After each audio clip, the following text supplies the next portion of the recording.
ఉద్యమాలకు మారుపేరుగా ముద్రగడ పద్మనాభం గారి గురించి చెప్పుకుంటారు. అటువంటిది ఈరోజు ఆయన లేని లోటు 2 రాష్ట్రాల్లో కూడా క్లియర్ కట్‌గా కనిపిస్తుందని మీరు భావిస్తున్నారా? ముఖ్యంగా ఈ యొక్క ఆయన మరణం గురించి కూడా సోషల్ మీడియాలో కొంతమంది విష ప్రచారాలైతే చేస్తున్నారు. కూతురిని కూడా ఈ వైఎస్ఆర్‌సీపీ ప్రభుత్వం తండ్రి సమాధిని ముట్టుకోనివ్వలేదంటూ కూడా సోషల్ మీడియాలో ప్రచారం జరుగుతున్న ఆ యొక్క అంశం గురించి మీరేం చెప్తారు? 50 ఏళ్ల జీవితంలో, రాజకీయ జీవితంలో ఎన్నో పదవులు తన వద్దకొచ్చినియి తప్ప, ఏ రోజు కూడా పదవుల వెంట పరిగెట్టినటువంటి పరిస్థితి ముద్రగడ పద్మనాభం గారి జీవితంలో లేదు. ఒక ఎమ్మెల్యే లేకపోతే కౌన్సిలర్ లక్షల కోట్లు వెనకేసేటువంటి పరిస్థితులు ఈ రోజు ఉంటే, ఆ రోజున తన సొంత ఆస్తుల్ని కరగదీసుకుని రాజకీయంగా ఈ రాష్ట్రంలో ఉన్నటువంటి ప్రజలకు గాని, కాపు జాతి కోసం గాని నిలబడినటువంటి వ్యక్తిత్వం ఆయనదైతే, ఈ రోజున ఆయన పోరాటాలతో, ఆయన ఉద్యమాలతో ఫలాలు అందుకుంటున్నటువంటి కొంతమంది ఆయన మీదే దుశ్చర్యలకు పాల్పడడం, ఆయన ఆయన ఎక్స్‌పీరియన్స్ అంత వయసు లేనటువంటి కుర్రకారు ఈ రోజున ఇష్టం వచ్చినట్టు అవాకులు చవాకులు సోషల్ మీడియాలో పేలుతున్నటువంటి పరిస్థితి మనం చూస్తా ఉన్నాం.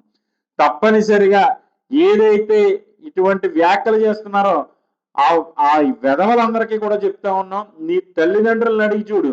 ఈ రోజున కాపుల కోసం కాపులను తాకట్టు పెట్టించాడనో, లేకపోతే కాపులు పరువు తీశాడనో పవన్ కళ్యాణ్ వెనకాల రాలేనందుకు ఒక చరిష్మాటిక్ లీడర్ ఇన్ని త్యాగాలు చేసి జాతి కోసం నిలబడినటువంటి వ్యక్తిని మీరు ఇష్టం వచ్చినట్టు కించపరుస్తా ఉన్నారు. మీరు ఆయన వల్ల ఏం పొందారనేటువంటిది మీ తల్లిదండ్రులను అడిగితే తెలుస్తుంది. రాబోయేటువంటి కాలంలో మరింతగా ఇటువంటి ప్రచారాలు చేసేటువంటి వ్యక్తుల్ని తప్పనిసరిగా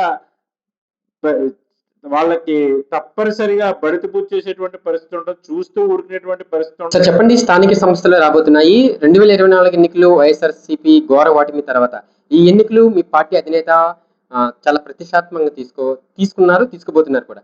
ఎలా ఉండబోతున్నాయి ఈ యొక్క ఎన్నికకి సంబంధించి? అవతల వైపు అధికార పార్టీకి ఫుల్ మెజారిటీ అయితే ఉంది. మరి ఏంటి సార్, ఏమైనా గెలిచే స్థానాల్లో అవకాశం ఉందంటారా? ఏం చెప్తారు? 100% స్థానిక సంస్థల్లో మాకు సత్తా అనేటువంటిది చాటడం జరుగుతుంది. ఎందుకనంటే గడిచినటువంటి ఎన్నికలు ఏ విధంగా జరిగినాయి, వాళ్ళు ఏ విధంగా మ్యానిపులేట్ చేశారనేటువంటిది ఈ దేశం అంతా తెలిసినటువంటి పరిస్థితి. మరి అదే విధంగా అధికారాన్ని అయితే చేజిక్కించుకోగలిగారు కానీ ఈ 2 ఏళ్ల కాలంలో ఈ రాష్ట్రానికి ఒరగబెట్టింది ఏంటని మేము అడుగుతా ఉన్నాం.